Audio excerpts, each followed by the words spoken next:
So, I don't know. It didn't seem like anything else was going on. I could almost see them having like the Super Bowl on just so they could time it out. You know, I could see them doing that.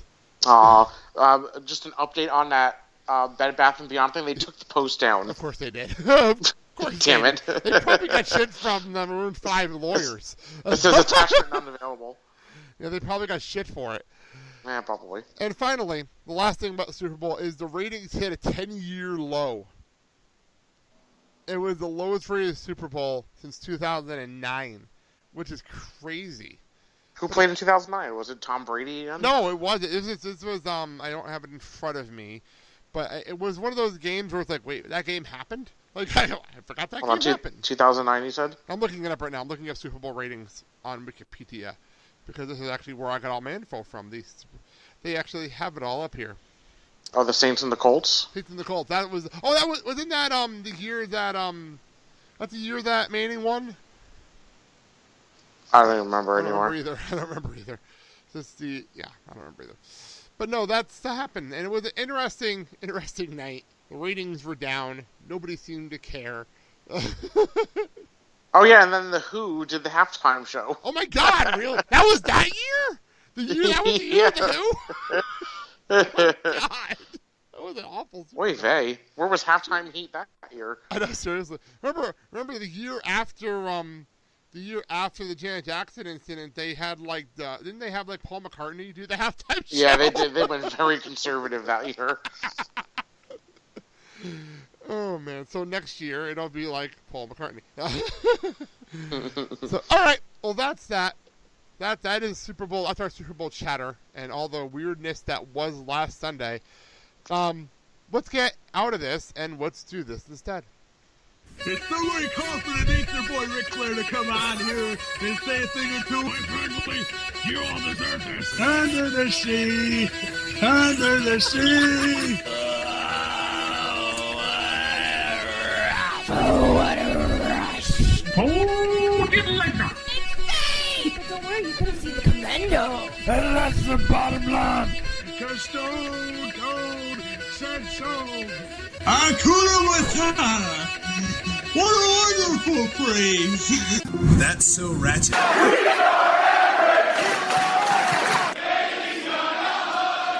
I'm the only one who blows my girl! Lana is the best. Lana #1. Stop! Listen! Because...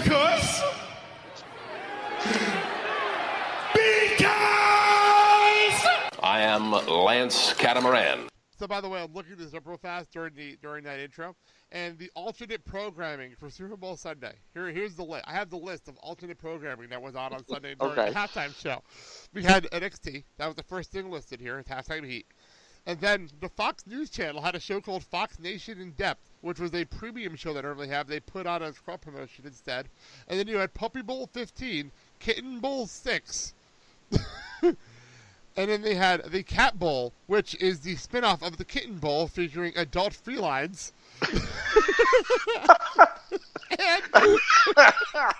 Okay. And this is even more ridiculous, is the Kosher Halftime Show, a concert with violinist Danny Ackroyd and rapper Sammy K. What? I'm not making that one up. That happened. Oh my God. I think the Halftime Heat was the best one out of that list. Yeah, I think it's safe to assume. Oh man, you gotta love stuff you find on Wikipedia sometimes. All right, let's actually. It's not exactly been a crazy news week this week in the wrestling world, but. So what did I miss? Sal, take it away. Seth Rollins is out for a month with an undisclosed injury. Apparently, he got hurt before the Brock Lesnar attack. Somewhere between the Rumble and the Brock Lesnar attack. Probably at the Rumble. I'm thinking at the Rumble he got hurt. And that's why they did that crazy Brock Lesnar attack to write him off TV for a little while. And it does not require surgery. He just needs a little bit of time off to rest. So hopefully he's okay by the time my house show comes, and the house show I'm going to comes. Yes. But apparently, they had Dean Ambrose take his spot in matches at house shows as a babyface.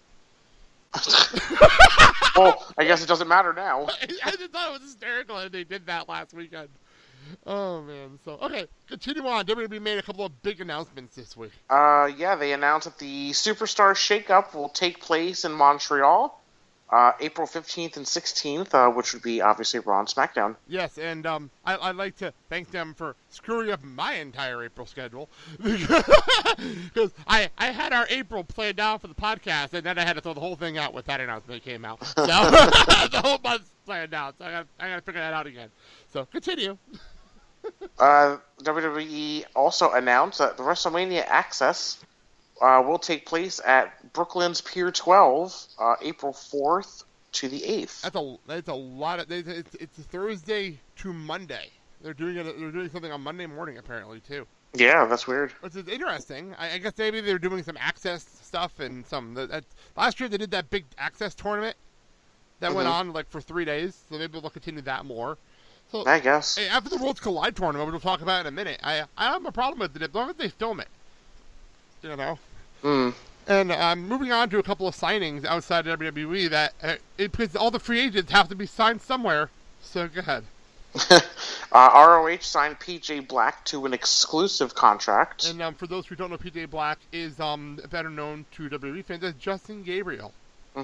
So that's a big deal. He is the Darewolf. I don't know what a Darewolf is, but he is the Darewolf, PJ Black. And this one broke late, last night, actually, watching All Elite Wrestling's new YouTube series that they're putting together, doing the Road to Double or Nothing. So go ahead. The T-shirt company, All Elite Wrestling, adds Jimmy Havoc to its roster. Yeah, Jimmy Havoc, who those who don't know, he's the ultra-violent, weapons match guy out of Progress. And this is an interesting signing, because I didn't think they'd want to work with someone like him, but apparently they are.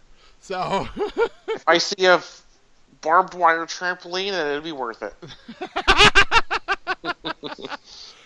You know what? If you contact AEW and suggest that, you might actually get it from how much it is right now. And they'll make a T-shirt out of it. So I survived the barbed wire. I mean, they're a T-shirt company, so. Oh, countdown to... Well, by the way, last week I went and said that All Elite Wrestling is doing a big thing this week, and they're doing a poolside press conference thing for their ticket announcements. I messed up the dates. It's actually Thursday night, and there'll be no way we can cover it on this week's show. So we'll talk about that next week. I thought it was Tuesday night. It ended up being Thursday night, so I messed that up in my head. So we'll talk about that next week. Okay. From what I'm hearing, we'll hear some more signing and a possible television announcement.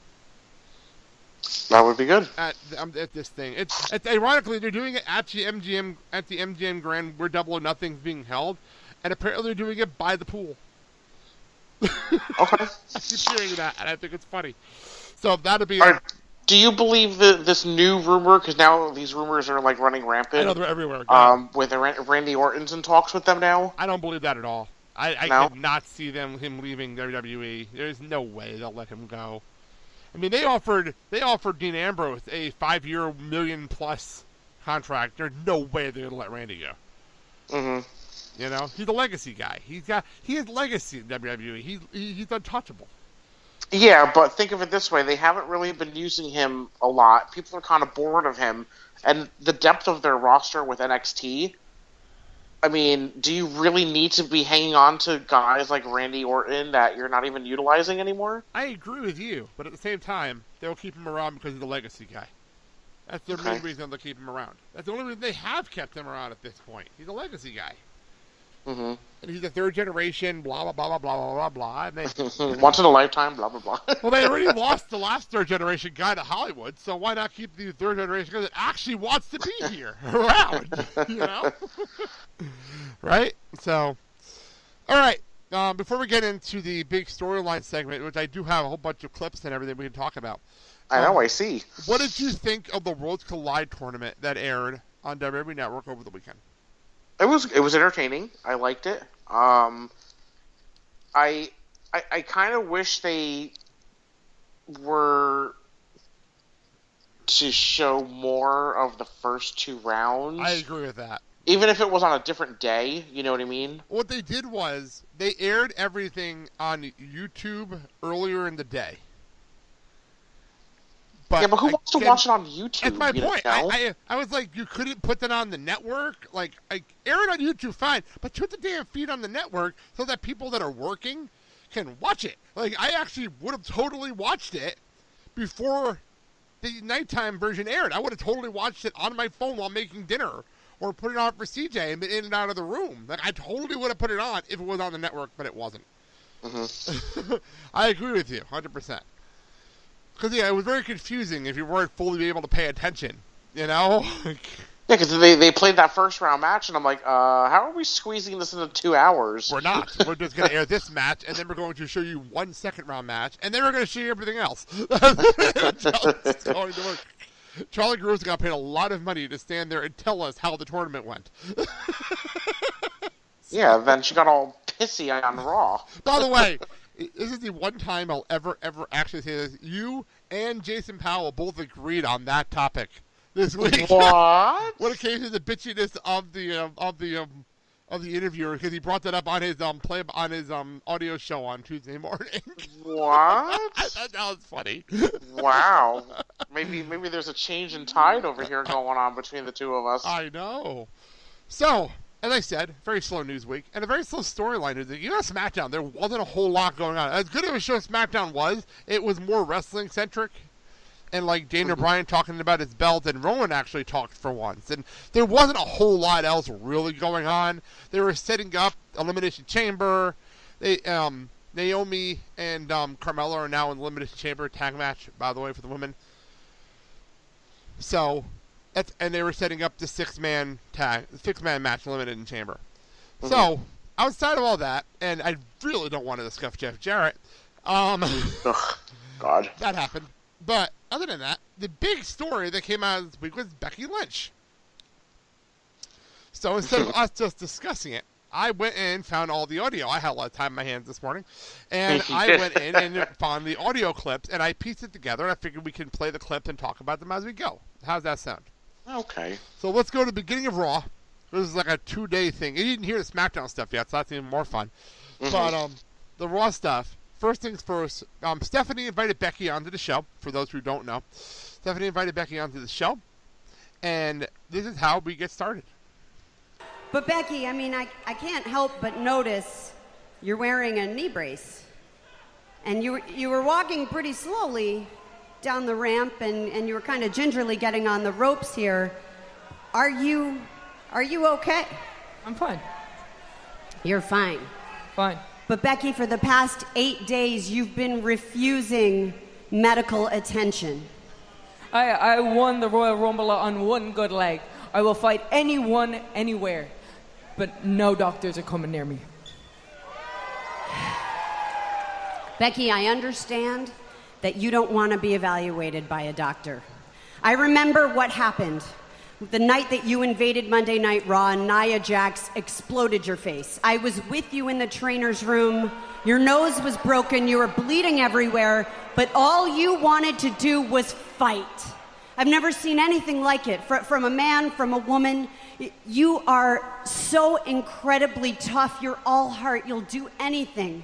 Anything for this moment. And I know it. And you know it. But I cannot let you physically compete if you are not cleared by our medical staff. All right, we'll start with that clip. I don't know how to feel about suddenly turning this knee injury from the Rumble into this really crazy storyline. Yeah, I mean, unless this, well, I don't know. But unless this is a way to just like give her a week or two off. I don't know. One would think. I don't know. Yeah, one would think. Well, we continue on. You don't think that I see what's happening here? You don't think that I see what's happening here? I'm the glitch in your plan. The one that you didn't plan for. But here I am. And I'm not moving for anyone. I fought my entire life to get exactly where I am today. But what would you know about struggle, huh?